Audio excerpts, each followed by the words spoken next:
मैया पार्वती की जय, दरबार की जय, हर हर महादेव की जय। ए दीदी का सुनी तनी का उना बजावे के आ तनी झूमे के बाबा माई के दरबार में है ना। बाबा भोले से कहे क्या का कहे के हो। अरे आ गइले हो,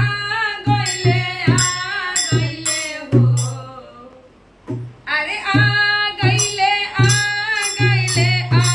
गइले हो, सखी सावन के महीना आ गइले हो, सखी सावन के महीना आ गइले हो। अरे आ गइले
बाबा के दरबार में अपने दिया मोटी माछ।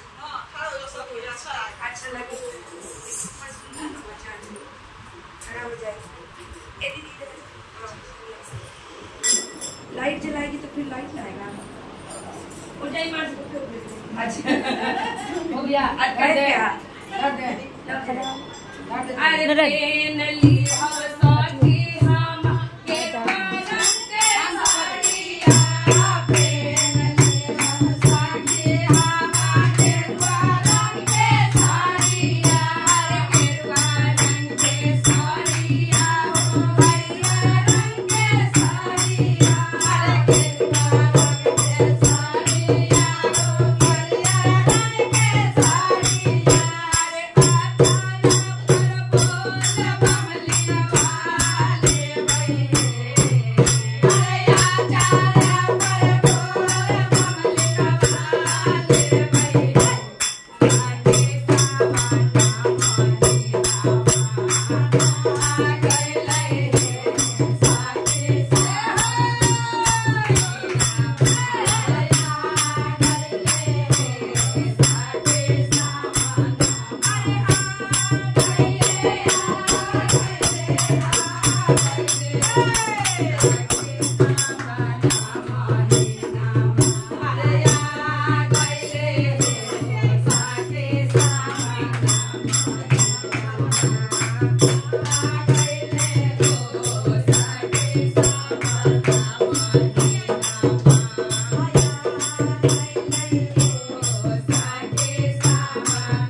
बाबू का बर्थडे है।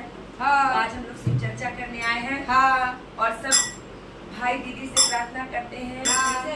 कि हमारे बाबू को बहुत सारा प्यार शुभकामनाएं दीजिए, आशीर्वाद दीजिए। हाँ। कि दिन दुगनी रात चुगनी और मेरे बाबू का बहुत लंबी उम्र हो। बोलिए हर हर महादेव की जय।